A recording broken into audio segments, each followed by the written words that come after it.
नमस्कार। हमको लग रहा है कि जो किताबों में बच्चों को पढ़ाया जाता है कि कानून के नजर में सबको एक समान समझा जाता है, संविधान और कानून में सबको बराबरी का अधिकार है, कानून के नजर में कोई धर्म छोटा बड़ा नहीं है, सभी धर्म को एक समान समझा जाता है, एक समान अधिकार दिया गया है।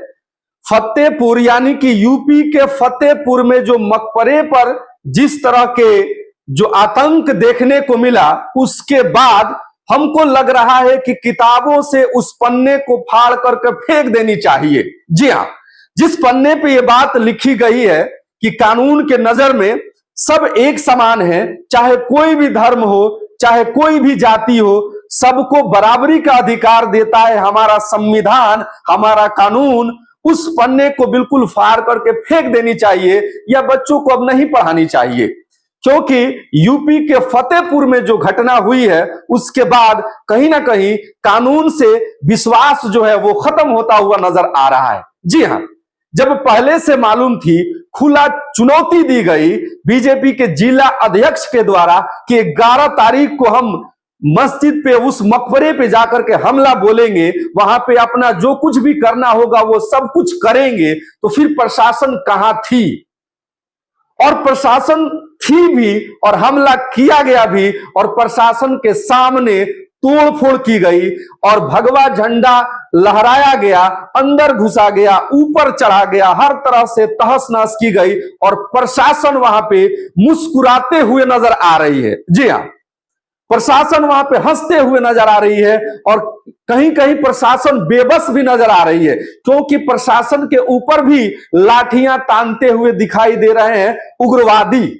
जी हाँ, ये किस तरह की घटना है, इस पे आप खुद सोच सकते हैं। इस घटना को मुख्य तौर पे अगर कहा जाए तो आप भी समझ सकते हैं और हम भी समझ रहे हैं, क्योंकि बिहार में चुनाव होने वाला है और उस चुनाव में किस तरह से हिंदू मुस्लिम की जाए और फिर से एक बार सत्ता हासिल की जाए, उसी चीज को करने के लिए एक ये रणनीति अपनाई गई है। जी हां, इस तरह से जब तक बिहार में हिंदू मुस्लिम नहीं की जाएगी तब तक सत्ता को हासिल नहीं किया जा सकता है, उसी चीज को किया जा रहा है। जी हां, सवाल यह है कि कब तक इस तरह से होता रहेगा जुल्म, कब तक इस तरह से कोई बर्दाश्त करता रहेगा? अगर दूसरे कौम के लोग होते वहां पे, अगर कोई मुस्लिम कोई रहता वहां पे, तो यह बात निश्चित थी कि यूपी पुलिस उसके सीने पे चढ़कर गोलियों से छल्ली उड़ा देती उसके सीने को। सबसे बड़ी बात है कि जो पार्टियां आपसे वोट लेती है, सबको मुस्लिमों की वोट चाहिए, लेकिन अब जरूरत थी इस वक्त आवाज उठाने की कि यह गलत हो रहा है।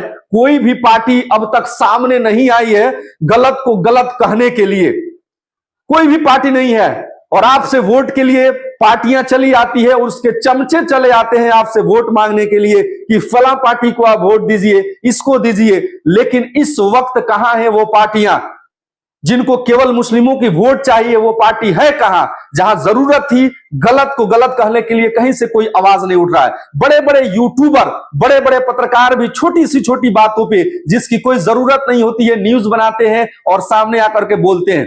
इस वक्त जब जरूरत है इस घटना के बारे में बोलने के, तो फिर क्यों नहीं बोला जा रहा है? ये बड़े बड़े नेता क्यों नहीं इस पर अपनी बात को रख रहे हैं कि नहीं ये गलत है?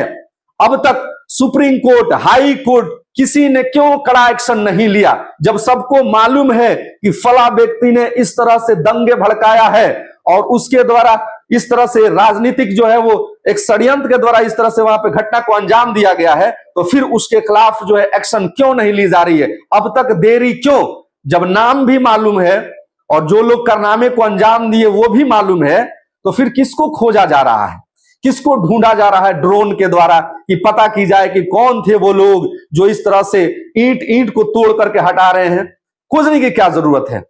हमें किसी धर्म की बात हमको नहीं करना। हम ये कह रहे हैं चाहे कोई भी धर्म हो, चाहे वो हिंदू हो या मुस्लिम हो, कोई धर्म को मानने वाला एक्चुअल में जो किसी भी धर्म के मानने वाले होगा वो इस तरह से घटना को अंजाम नहीं देगा। ना ही कोई मुस्लिम जो होगा इस तरह से किसी मंदिर को जाकर के तोड़ेगा जो एक्चुअल में जो इंसान होगा, और ना ही कोई हिंदू इस तरह से जाकर के तोड़ेगा। ये जो है पार्टी के चुने हुए कुछ, ये इस तरह के पार्टी के पाले हुए कुछ लोग होते हैं जो इस तरह से घटना को अंजाम दिलाते हैं अपने चुनावी फायदे के लिए। ये आप समझ रहे हैं और हम भी समझ रहे हैं, इन पे कड़ा एक्शन की जरूरत है। और फिर से मैं वही कहूंगा कि इस तरह से गलत जो हुआ, इस गलत को गलत क्यों नहीं कहा जा रहा है। कोई भी पार्टी बिहार में प्रचार कर रही है, सभी पार्टियां कि हमको वोट दो, हमको वोट दो, सबको वोट चाहिए, मुस्लिमों की वोट की सबको जरूरत है अपना जो है वो सत्ता बनाने के लिए। फिर ये गलत को गलत क्यों नहीं कहा जा रहा है यहां पे। और मैं फिर से कहूंगा आपसे कि आप सावधान हो जाएं और आप अपनों के बीच से उम्मीदवार को चुने। आप भी दूसरे को वोट ना दे। कब तक आप दूसरे को देते रहेंगे?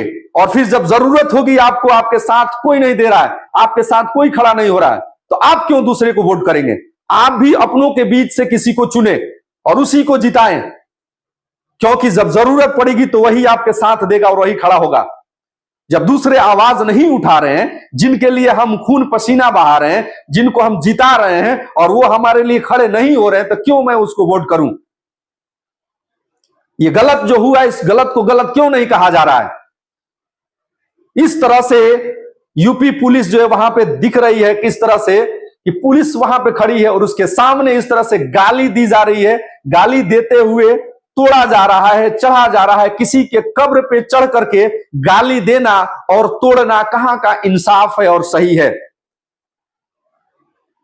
गलत को गलत कहने की ताकत अगर आपके अंदर नहीं है तो आप एक्चुअल में वो इंसान नहीं है।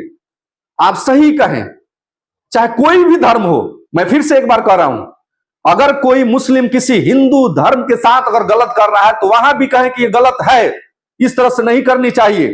अगर यहां पे मुस्लिम के साथ गलत हुआ है तो गलत का गलत कहें। ये बात से मतलब इस बात से यह है कि इस बात को अभी सामने क्यों लाया गया जब बिहार में चुनाव है? इसी समय इस चीज को क्यों ढूंढा जा रहा है?